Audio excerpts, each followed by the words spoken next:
Nice There we zoom in on are. the face. Yeah. Yeah, there we are. I'm Ethio. I'm joined here today with Caden and Chang for the weekly recap, week 6. Woohoo! Woohoo! Let's go! Let's go.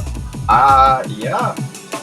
A lot of exciting crew battles this week. This was the 6th week, so it was an important one, the final week of the round robin stage, and we'll be going into the elimination stage after this. So let's just kick off and jump into our off-stream results before we get into Alright, I'll be right back. I got a bloody nose. 1 second.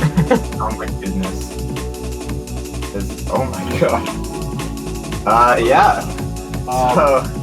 So okay. we got Hey Guys Look 10-0 versus Central City Solid Pickers. That's one way to finish it off. Yeah, and if I recall, Yeah.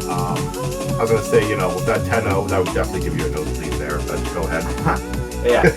Yeah, 10-0. Yeah, we'll see what happened to Caden a little earlier. Maybe he's just getting whiplash now. Yeah, so jumping in, we got 10-0. Locust took 10 stocks. Hey Guys Look only used 2 players.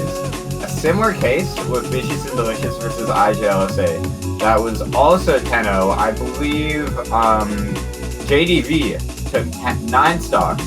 And then after the fact, I think IJLSA had just forfeited their last player after Vicious and Delicious sent in H4DS because they maybe they couldn't put together a full 5. Maybe they were just finished up with it. They're like, games will forfeit with honor. And then 4 Horsemen, PFL 6-0 in favor of 4 Horsemen. But Good PFL stuff. was able to get it back in the 1v1, so Codex is going to be bringing home a little more Red Bull. And then V-Chats versus various artists. CV went down to 4-0, and the 1v1 was Chizord versus Crow. So yeah, that's it for the off-stream results we got here. Yep. Mm-hmm. Good stuff with all the teams there. Yeah. Yeah, so here's our final standings. Everything all set in stone. We're going to be seeing Hey Guys Look, 4 Horsemen, Vicious and Delicious, Slightly Above Average Joes, OKSL, and V-Chads all moving forward and out of into the next stage of the crew battle. Awesome. I'm really liking the regional diversity there with all the people making it to the playoffs.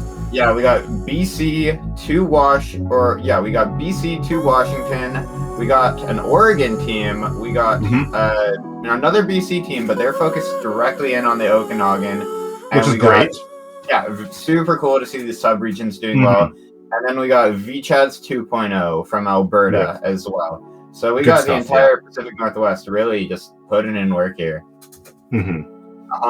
I think, without further ado, we can just jump into our first crew battle here. So here we got Slightly Above Average Joes versus Zizo Gaming. I do not believe that is the correct score at the bottom there. It was not 0-5. Slightly Above Average Joes took it home 2-0 versus Zizo Gaming. But, Jordan, our production end is blaming our. It's a lot of numbers. It's a lot of numbers. A lot of math there. Yeah. Either way, Slightly Above Average Joes finish it off 2-0 to make it out. This was actually a nail biter of a crew battle because going into it, both of these teams, the pool was looking like, I believe, Hey Guys Look, or not Hey Guys Look, sorry, 4 Horsemen was leading the pool pretty convincingly. So there was no discrepancy there on them making it out. And then these 2 teams were tied 15 apiece. So going into this crew battle, this was really the decider on who was making it forward. That's when you want to bring your A game. Yeah, that's when you want to bring their A game, and their A game they did bring. Kicking off, we had Omen versus Cube. And let's just run our first clip we got here. Oh, there we are. Yes. So here we got one stock apiece. Omen's swinging a bit, but this is a pretty even game. The percent say there's a 60% difference, but this is an even game. Bowser kills so early. And there we had Cube. Yeah. There we had Cube just taking the first stock with kind of a Game & Watch staple. The down smash into the up smash, or I guess down smash into imagination, really. Yeah.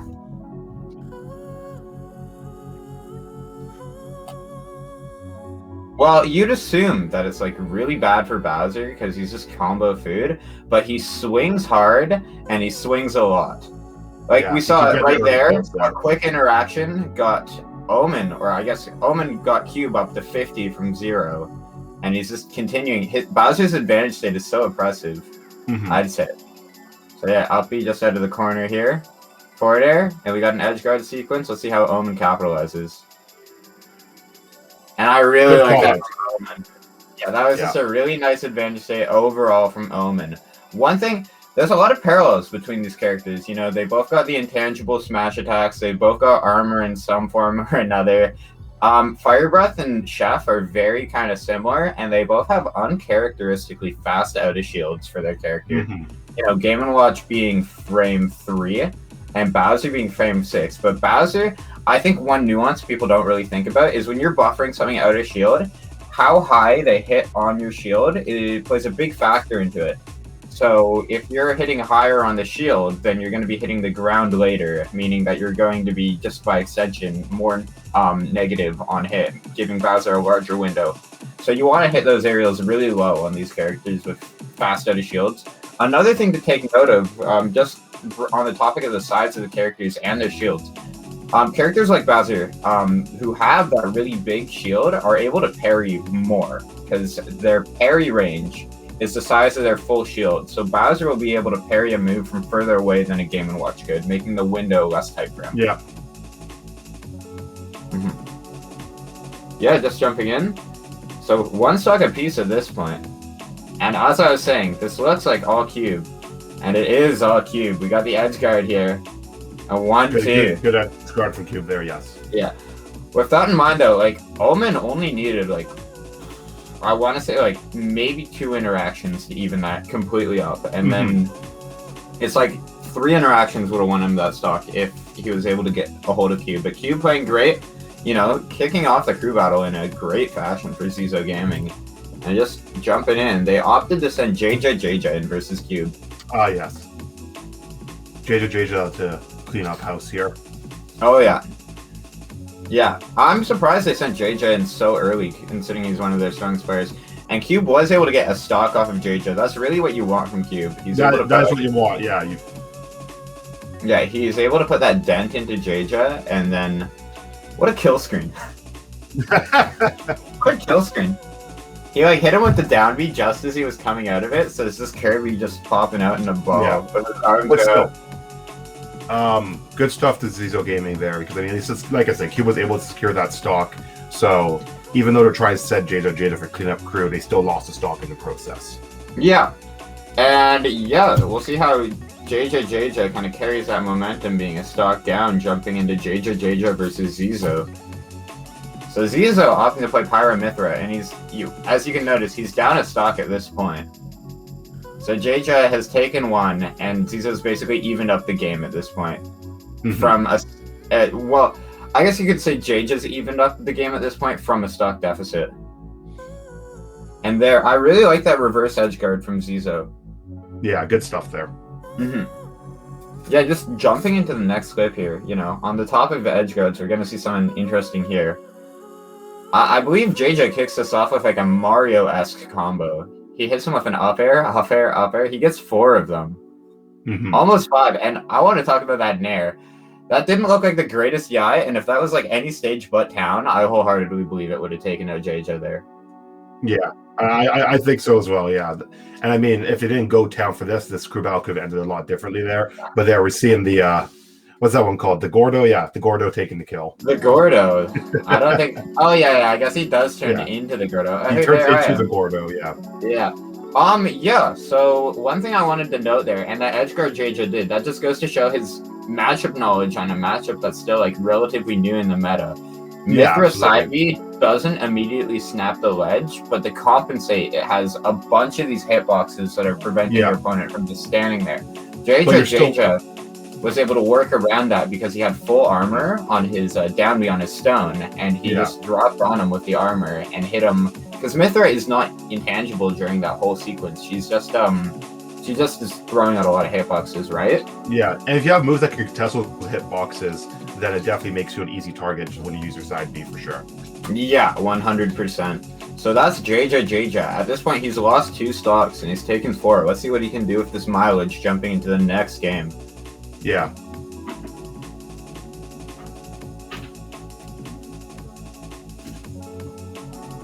So JJ gets the first one there. If you're Spencer here, you really need to swing back soon and Yeah. quick. If you just don't want, Yeah. Yeah. yeah, Yeah. You don't want to get too much smoke put on you in that period. But Spencer, up until this point, has been playing just phenomenally. I love how he covered. I love that double nair there. How he did it at the full hop height to prevent JJ from contesting with any full hops or even uppies, and then he drifts away before JJ can chase with a hitbox or anything, and then just Right. gets another one out. Yeah. So just jumping into our next game here. Spencer, Irod already up a stock at this point. interesting. Irod's going Mario because I think in the crew battle we've seen Irod go hero, so I guess he has a bit of a Mario as well, or something else I'd up his say- sleeve, perhaps. I was doing I had the pleasure of doing commentary with Sayo this week, and he said that Irod had actually won like a weekly with Mario previously. Oh, good this stuff. week. Oh, good stuff, to And- Irod then. Yeah, Yeah, and that is why you don't zero out a hit stun. He got hit by the fireball there, and for any of the uninitiated, if you do a Zare trying to tether to the ledge, or if you're trying to grab the ledge at a hit stun, after you get hit, you have 55 frames, just shy of a second before you can actually grab the ledge. So what happened there is Zizo tried getting the Zare out within those 55 frames, and he wasn't able to snap the ledge because of it, and as a byproduct of that, he was stuck in 9-leg, and he had just not Zizo, my apologies, Spencer? Spencer. Wait. Yes. Yeah, Spencer, my apologies. Spencer had fallen victim to that. Yeah, Zizo Gaming, Spencer. There's lots of Zizo being thrown. It's a lot of awareness you need to have on a ledge sometimes, or else you're just going to die like that. Then they throw another 4-letter Z word. They throw Zane at you, really, to keep you on your toes. Anyway, Irod with the nice edge guard there, jumping into this next game, Nostalgic versus Irod. Yeah, Nostalgic. Mhm. And I love this sequence from Nostalgic so far.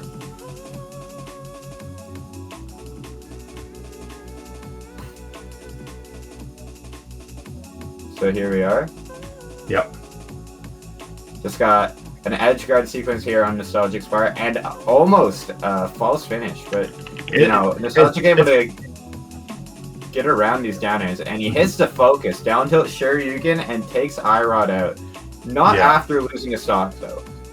So, sorry. Sorry, you go first. I was gonna say it's unfortunate there for Irod just because it's pivotal you kill Ken at those high percents because if Ken keeps getting his rage, then it's just not going to be a good time for you. One thing I want to shine a light on here, Nostalgic took 3 stocks while only losing 1 to Irod. So he's pretty much just equalized the crew battle at this point. If not, it's probably Zizo Gaming's favor just slightly. I'm not doing the math too well in my head. But up until this point, Zizo Gaming, slightly above average Joe's team captain, Jonix, had not played in a crew battle. This is his first debut, and he's playing a Snake. I did not know until I was talking to Sayo, resident slightly above average Joe's expert, that Jonix is a Brawl vet who's been playing for 14 years. So when I saw his play, and I saw him, I was surprised that they hadn't used him so far. Just jumping into this next game, Jonix versus Nostalgic. Here we see Jonix on 2 stocks and Nostalgic on 1, and Nostalgic's able to swing back, basically equalizing everything now. And Jonix is throwing out these hitboxes, making sure Nostalgic cannot get to that center stage, missing his mark just a bit though. Ooh. A lot of hitboxes being thrown out, but if you're Jonix here, you just need to hold this stock. That way you're going into the next game with counter pick advantage here. Mm-hmm. And just going blow for blow. And I love that up smash. Out of the That was corner, really good. catches Nostalgic getting a little trigger happy there and punishes him immediately. Jonix had a lot of options scouted in case what Nostalgic was going to do. Like up smash, that was perfect. Covered lots of his options up onto the ledge there. Yeah. Yeah, no, Jonix. I'm surprised we hadn't seen any of them up to that point, and he earned his team counter pick advantage going in. Well, I'm not sure if it's counter pick advantage at this point because both teams only have 1 player left, so you know who's coming in. But it earns you the possibility of taking somebody out. without losing a stock of your own and just putting your team in a really good spot. So jumping in, if you're Zane here, you need to clean Jonix's stock without losing your own.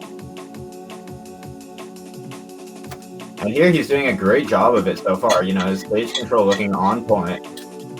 Just placing his hitboxes perfectly, really. Just going back and forth. I like how he has a bomb there, center stage, and he was perfectly aware of it. Seeing Jonix try and get out of the corner, and instead of retaliating, you know, with his own body with a nair of sorts, he decided to just detonate the bomb and take the stage control instead. Yeah.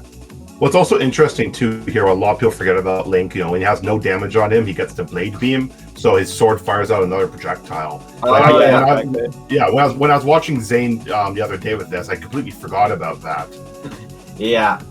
No, it's and I've seen some local island players as well. Just where I'm from, Vancouver Island. They like to really use that move as well, just creating space alongside the boomerang and the bombs. And that's the thing about these like really high utility, Smash characters is that like when I'm watching a Link versus Snake matchup, like there's so much going on. Like the bomb being on center stage, you almost forget about it, right? Because like, there's so much grenades are flying, like boomerangs, bow and arrows, like it's just crazy. And you can say the same for like C4 as well. Exactly. One thing before we jump into this next game here, I want to mention Zane and Dominique. This is a rematch. Not just a rematch of crews, this is a rematch of players in the crew battle. And the last time they'd faced off, Zane, had gone on a tear, and he had, I think he had taken like 5 stocks total, and Dominique was only got 2 stocks off of Zane himself. So Zane was looking like the favorite to win this coming into this next game, 3 stocks apiece, but Zane was on the Young Link. In the past crew battle, which is an uncharacteristically bad matchup for Rob. So let's see how the Link works out for Zane versus Dominique. Let's just jump into it here. So 1 stock apiece, and Zane's got a hefty lead at this point. Mm-hmm. But Rob's the kind of character too that if you have a lead against him, Rob can easily destroy that lead. Yeah, a bit of foreshadowing there. Yeah.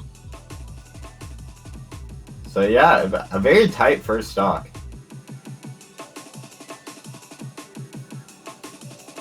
And there it is. Zane maybe getting a little hasty on the uppie there, and it's punishing him heavily. They're just jumping in. We still got... If we just jump into the next game we got Dominique. Gets his first hit there. And just take a look at Dominique's percent here. 134. Yeah. And he's just perfectly placing his hitboxes and weaving in and out of Zane's threat bubble. And he almost gets that. Oh. Creating all the threats possible. Mm-hmm. And I love how he's using these nairs to catch the double jumps.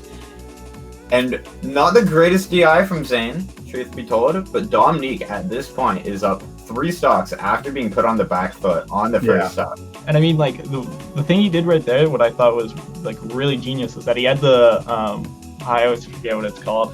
Gyro? Spinny thing, the spinny top. The Beyblade? Yeah, gyro.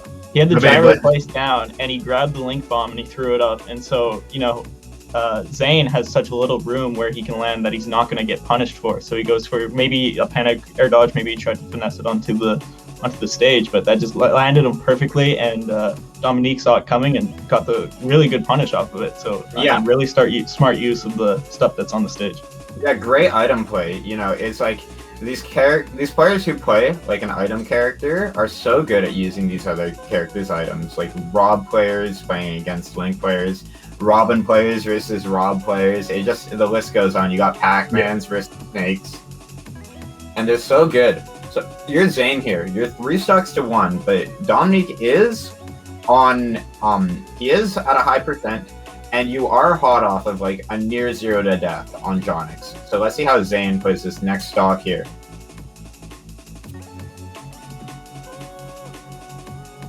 So these guys just going blow for blow here.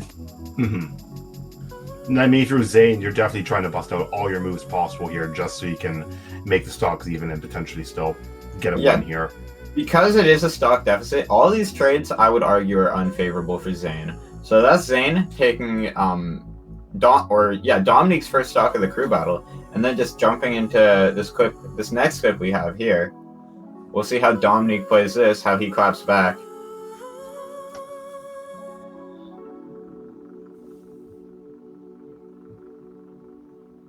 They're just going blow for blow. And I like how there's like a bunch of tension around that bomb in the center stage, and Dominique doesn't even care. Yeah, big spike there, yes. And that's it.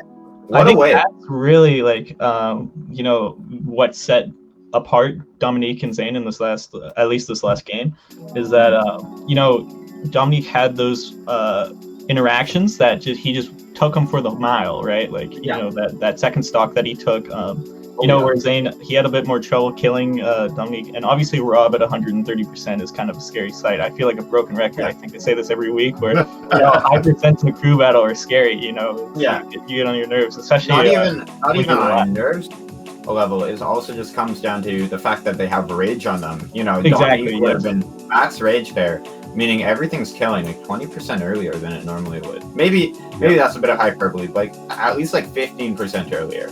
That's like. Doesn't sound like a lot, but like that's a few Rob down tilts which you're going to be getting. It makes a difference, really. Absolutely. Yeah, especially on Rob, because he can build up that percent, like we saw, if he gets those reads and gets the setups right and stuff like that. So yeah, with characters like Rob who love that chip damage, it means that you're just like one less interaction away from having them at kill percent. Meanwhile, there's characters with the more bursty damage that will basically get you to kill percent in 2 interactions. But meaning rage isn't as big of a factor on them, because you'll have them in kill percent regardless by the time you like win 2 neutral wins, right? Or I guess 2-3 depending on the character you're playing, really. But yeah, super great job to Dominique, to slightly above average Joes. That was a tiebreaker, and they clutched up when it mattered the most, and they made it out of the crew battle, and they're going to be making it into the next wave we got here. Following up, the 1v1, one thing I'd like to note on it, it was a slightly above average Joes win, 2-1, Irod versus Zizo, and it was a random ditto. Nice. Yeah, a little classy way to finish it off, that both teams knew points weren't super on the line anymore, and they just wanted to have a little fun with it, and fun they had. So the next crew battle here, I'm sure our guest Caden here can give a little insight on OKSL versus BMG. Yeah, it was okay. Don't look at my name on the scorecard, okay? It was a close 3 stars. I can't see your name on the scorecard. Yeah, you just see Zach being Prince Computer. That was the crew exactly. battle. Yeah. Oh man, Prince Computer really did a number on Zach B, hey? Oh yeah. On Tim Ward too, hey? He's not even here. Yeah, he couldn't show his face. No, yeah. But anyway, one thing I'd like to know, if we just go back to the scorecard here, Zach B, you'll notice he's at the top and he's at the bottom. So what happened here, BMG wasn't able to put together a roster of full 5 going into this. So the precedent we had set prior is you have to have the same player going twice on different characters, just to keep it diverse in the crew battle. On top of that, at any point in the crew battle, the other team has the option of sending the same player in twice. And that's crazy. I'm just taking like a really long look at this now. Prince Computer took 11 stocks. Yeah, you did good. I think that's 12. Oh my God, he took 12 stocks. The stock, if we keep getting it wrong, the stocks are going to get higher and higher. Next year, it's going to take like 15 stocks. He took 16 stocks? Yeah, man. It was crazy. You should have been there. Just jumping in. Let's get into this first game. Zach B on the Kirby. So here we go. Necrotic on the Bowser. One thing to know about Zach B, and I guess the island scene in general, Zach B residing from Vancouver Island, and Island is riddled with Bowsers. There's most notably, not to toot my own horn, but there's me, and then there's Moss as well, and then there's a few other Bowser players. Limerick had a Bowser for a bit. But yeah, I just want to... we're not talking about our Bowsers. We're talking about how Zach B just made quick work of Necrotic's first stock. So it was here, punch in, punch out, and then boom, it's done. Yeah, for sure. Just jumping into this next stock here, we got Necrotic Zach B again. At this point, Necrotic's on his last stock, so there's an entire stock we missed here. But that's just, yeah, so 3 stocks to 1. If you're Necrotic here, you have to be scared, and you're at least able to get 1 off of Zach B, which really matters. You've done work in the crew battle. You may not have entirely pulled the weight you might have wanted to, but you've done work. So yeah, just jumping into this last stock here. Necrotic 2 stocks, Zach B on, or Zach B 2 stocks, Necrotic on his last stocks. You really want to take this last stock off of Zach, and you're in the position to do so. So both players maybe playing a little nervous, maybe playing a little hasty here. Throwing out hitboxes. Those dash attacks are scary though. Yeah, those dash attacks. One thing you see Kirby's here is, and even on Zach B, you see them like overshoot the dash attack, right? So that even if they miss, they still have the lingering hit on like the spot dodge. And there it is. Zach B scared me dropping the shield there and going for the forward smash. That was a quick up smash. It was like, you should. I would have just let the up smash rip. But Zach B knows his character a little better than I do, and he takes the first game dropping 1 stock, holding 3. So the counter pick for Zach B here was SKR. And let's see how SKR deals with Zach B. Bowser Jr. and SKR is down a stock at this point, if you notice. So Zach B's taken 1 stock and he's at 120 on his own. So he gets another down air. Okay, It's if sorry, go on. I have my own go thoughts on Kirby to say after you get your point across. And there's that overshoot dash attack that we were just talking about. Yeah, and there's another one. Yeah. That reason, that down air cycle, is why I think Kirby is like one of the grimiest characters. Yeah, Kirby's got a bit of slime to him. SKR getting a stock off of Zach B, so put in some work of his own as well. Taking Zach B's second stock here. And just jumping into this last stock here, I'm sure, Kid, I know you know what's going to happen. I'm sure you'll find this a little funny. Yeah, we were a bit scared here. Yeah, Zach's Like, at disadvantage. That's the scariest. But Oh Like, no! if that hammer had hit, Oh, I'm surprised. I'm surprised that didn't put SKR into tumble. I'm surprised that he just had no option there, and he's like, "Yep, I'm dead now." he just fell to his death. Like there's nothing you can do. It's over. Shake my hand. Yeah. I mean, I don't know, like, kind of worth. I don't know. I'm not sure. I want to say it's worth the attempt, but like, I guess if you're thinking you're getting kind of mixed and neutral, or your overall. Zach B's a great player, so maybe you're trying to take that stock, but that's like an all for nothing gamble. Obviously, we saw the score sheet; it paid off. But I mean, in these crew battles especially, you want to be taking those neutral interactions as far as you can. True. So, I commend SKR for making a risk like that, and it's unfortunate it didn't work out in his favor. And yeah, I mean, I say that, but if it hit, I mean, we would be completely different on this deck. It would be like, holy, he's such a genius. With these recaps, I've always liked to tell a story, but this time we're going to tell a bit of a calamity here. We got the beginning of the end for BMG here, hey, Caden? Prince Computer gets kept in, and I think Zach B did something to hurt Prince Computer's failings, if we just run the first clip. So here we are, Zach 1 stock, Prince Computer 3. If you're Zach B, you're trying to get as many like cheese edge guards on Terry as possible. Because Terry, not known for his recovery. He's known for, Very exploitable. It's exploitable. And that's funny. He misses the power dunk, and it works out against his favor. Zach B immediately capitalizing and getting a down air. And look, and putting Prince Computer 2 stocks to 1, and it just OKSO on the back foot in the crew battle. So if we just jump into this next stock here, Prince Computer, immediately off the respawn platform at this point. Just lets the power dunk rip. And if he held shield or maybe tilted it upwards, would have he been shield poked, or would have it just let it? Would have he just? If he tilted his shield upwards, he wouldn't have been shield poked. Right, and then he could have probably tried to do a down air shrink. But I mean, I can't criticize Zach B too much because, as we'll see, he did much more to Prince Computer than I did. So Yeah, Zach B taking one stock off of Prince Computer. Yeah, and we jump into the next game here. Cosmo, I assume was your Prince Computer counter pick. Just some insight from the BMG captain himself, or one of them, Caden. Prince Computer had taken out Cosmo in the last crew battle that you guys had gone into, right? Mm-hmm. Yeah.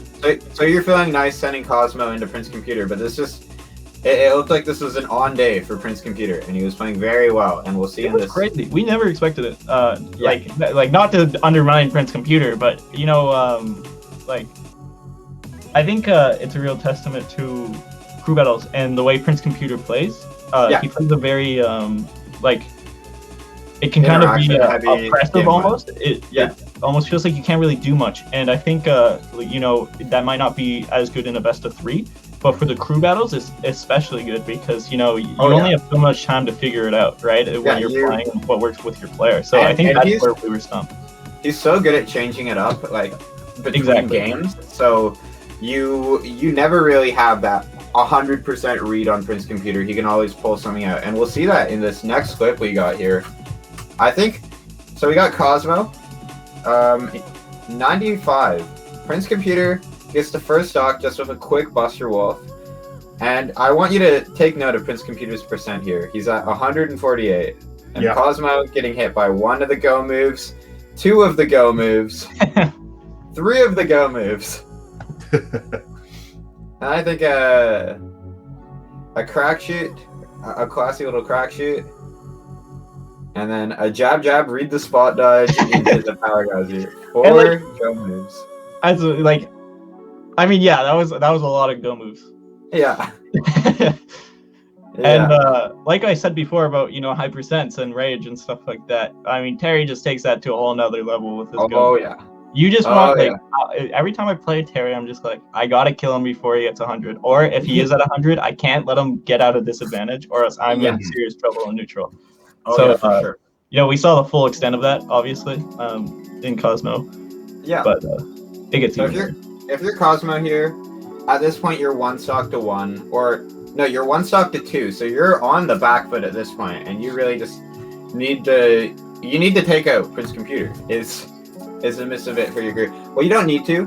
Getting a stock off of him is nice, but you need to get as much damage on Prince Computer as possible. So just running this next clip here. Cosmo immediately off the respawn platform. And I like what he does here. I think he reads the timing like near perfectly. Prince Computer just not able to recover. Right. And just going blow for blow. Jumping in. Well, let's just run the next clip real quick here. So yeah, both players at kill percents. Prince Computer just shy of go. But he gets a jab power dunk and is able to take out Cosmo. So, BMG leader, Caden. Yo. You're telling me here, you're saying Cosmo is your Prince Computer pick. He didn't do as much as you might have wished for him, but you guys are still off in the crew battle. What's your thought process going in? So what we were thinking going in is, Prince Computer, good player. We honestly, besides Mafu, who wasn't on the roster today, he's probably the ones that we were concerned with the most.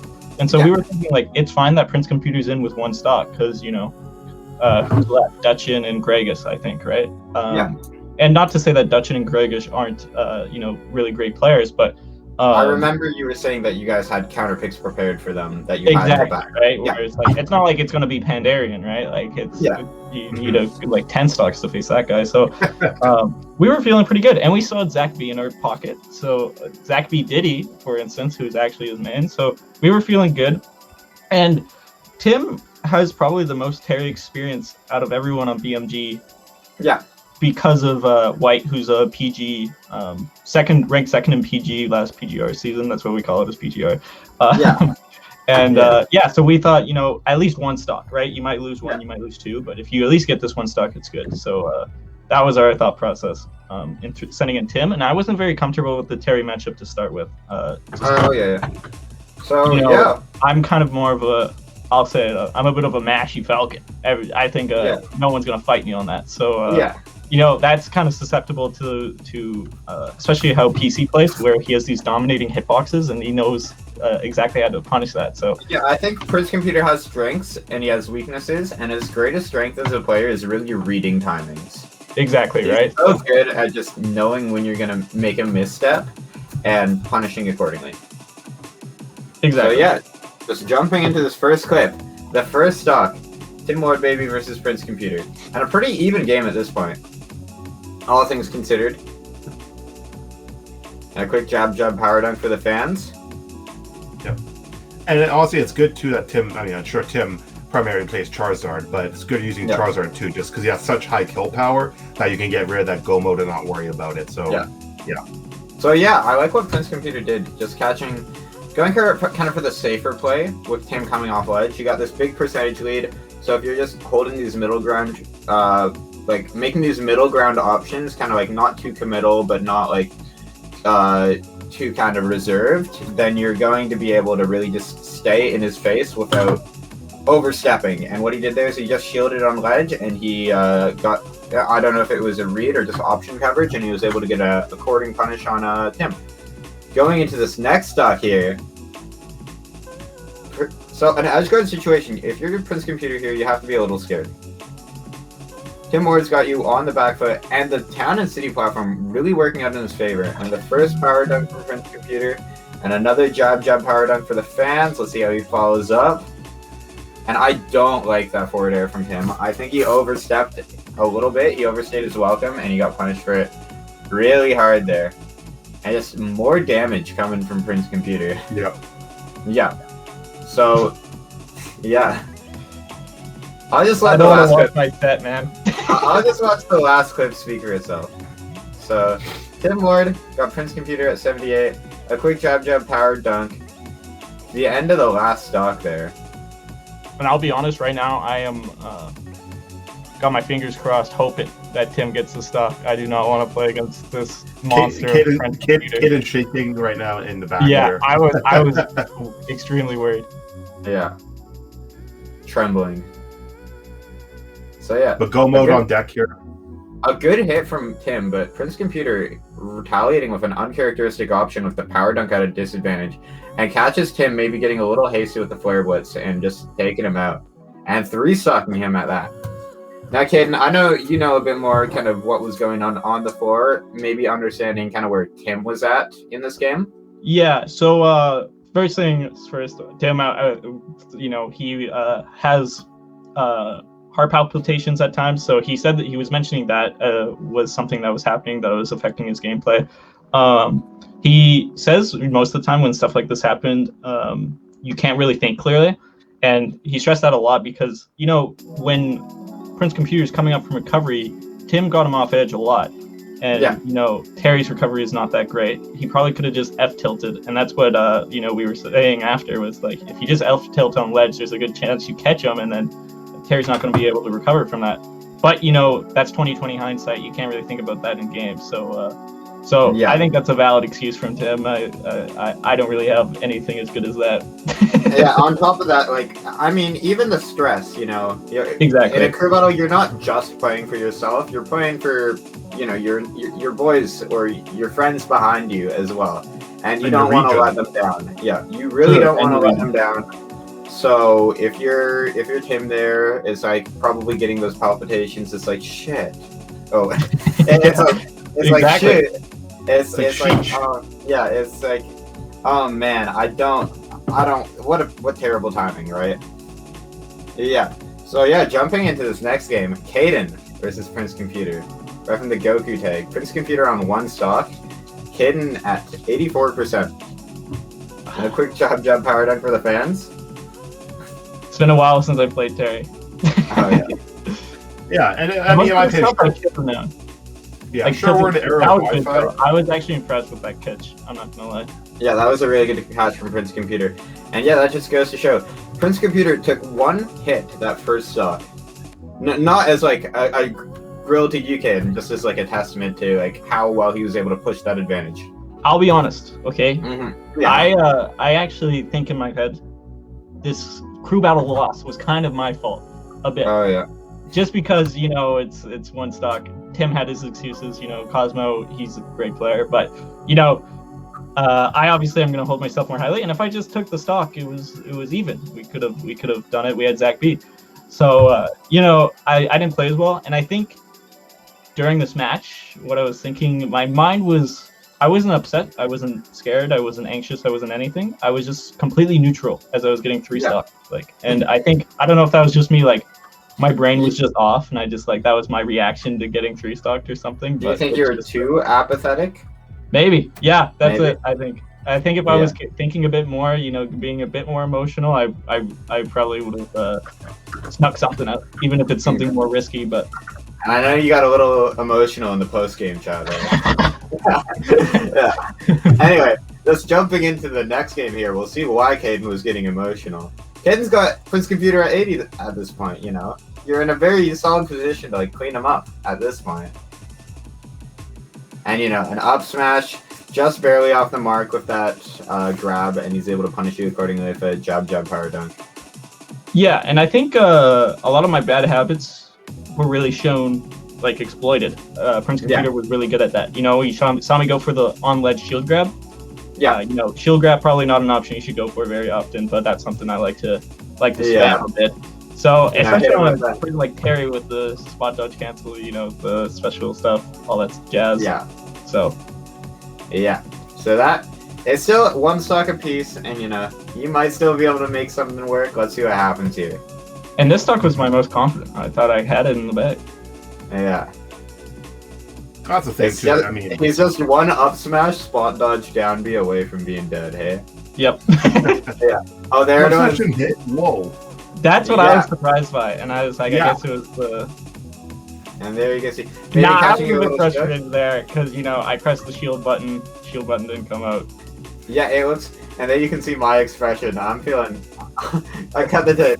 Get yeah, I cut the tape. Get it off. That's enough. It was bad. It looks like you're upset. And one thing I want to note, Caden, incredibly good player, but one thing he might be able to work on in the future is you can actually shield in your initial dash. So maybe if he just learns that moving forward, he won't be throwing group battles in the future. Yeah, it's very annoying. I've tried so many times to that. Yeah.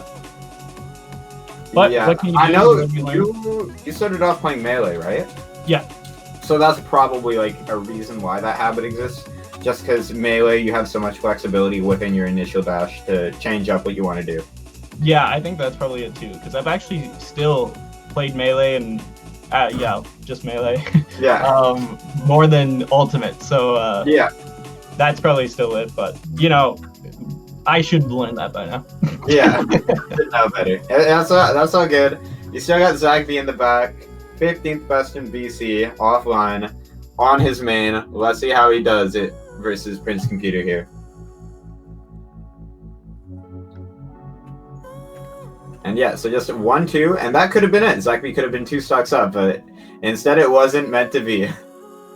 And Prince Computer gets the 1 power dunk, and he's able to sneak 1 more just before losing his stock here. So Zach B on 1 stock, but Zach B, an incredible player.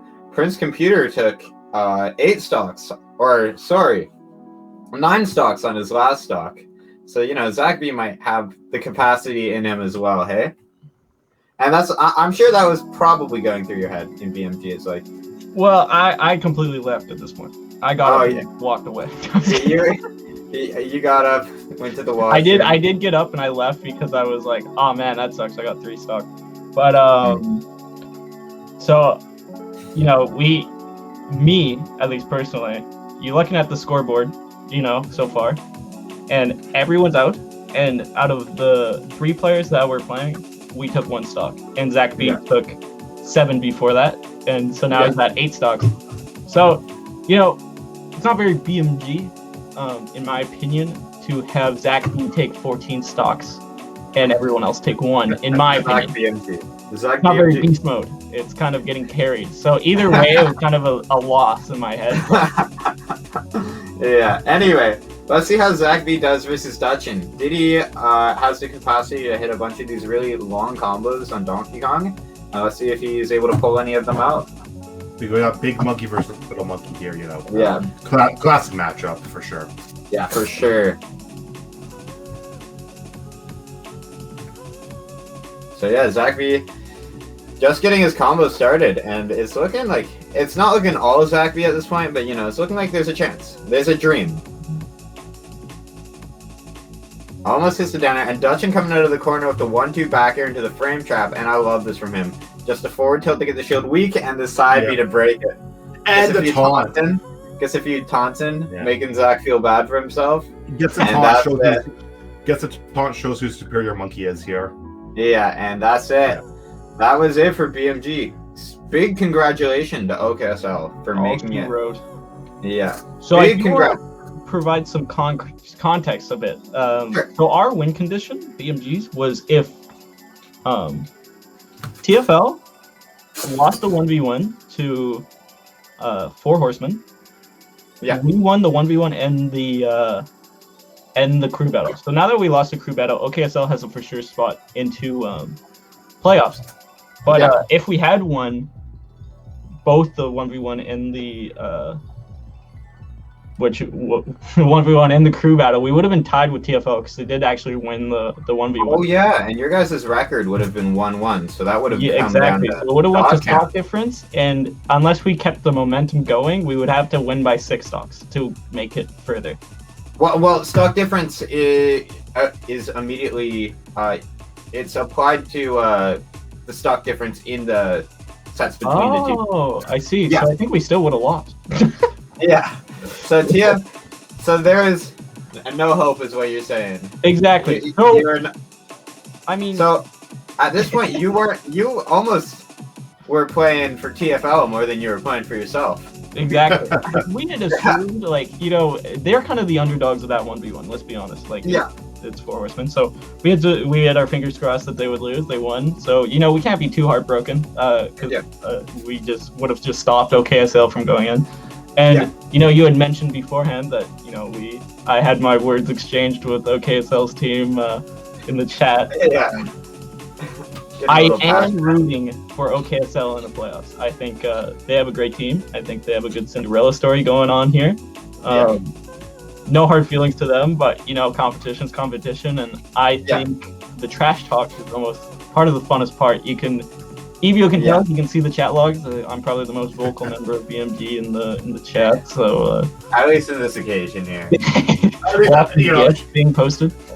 Yeah. Sure, we got the trash talk, but it's still all fun and games at the end of the day. Yeah, you know. That's what I mean. And like one thing that I've spoken on in the past, I think that pop-offs and salt are in the same vein, and they both come from like passion. So you know, and that's what you want to see. Obviously, you don't want to see somebody just relentlessly bullying the other team, but you know that banter, it exists, and it shows the passion between both the players. Absolutely. Both the players, both the teams, and it's super good. So all the teams, at this point, this would regularly be the end of the weekly recap, but we got some exciting news. Next week, we are going to be kicking off the single elimination playoffs. Whoa. And I'd like to just take a look at the standings coming in so I can give you an idea of who's going to be playing next week. So the bracket will be looking like the first seed, we have Vicious and Delicious. Next week's playoffs later start. Yeah, we'll be starting at 6:30 instead of the regular 6 because we aren't accounting in the 1v1 anymore, you know, giving players more time to discuss game plans, all that kind of stuff. Great. So we got Vicious and Delicious leading the league, really, and they're going to have the first seed jumping in, and we have 4 Horsemen trailing them, followed by Hey Guys Look, and then V-Chads, followed by Slightly Above Average Shows, and then, as you were saying, Caden, the Cinderella story of OKSL. So what that means is next week, we're going to not be seeing 4 Horsemen or Vicious and Delicious play. They'll have buys going into the finalist round, but we are going to get to see Hey Guys Look versus OKSL and V-Chads 2.0 versus Slightly Above Average Shows. Tough go. Hey Guys Look is a really good team, and I hope Okanagan Smash can take it out. But I also, you know, BMG Machu is on Hey Guys Look, so I mean, it's kind of He's the captain of Hey Guys Look. They're basically BMG too. Hey. Exactly. And they were talking Right, about right. how Zach Mini being BMG. PCR, that was a bit of a that was a gripe that we got to send him out twice. But Hey Guys Look is the BCR team pretty much. They're all BCR. Exactly, and they're all higher than Zach B, so they got their work cut out for them. But I mean, I believe in them if they pull it Yeah, off. especially with the performance we saw from Prince Computer and the play we've seen from Mathu in this online era. Exactly.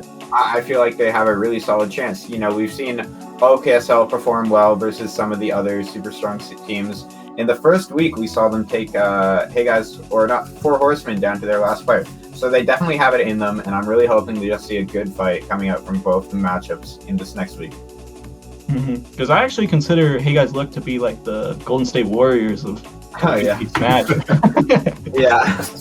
Yeah, for sure.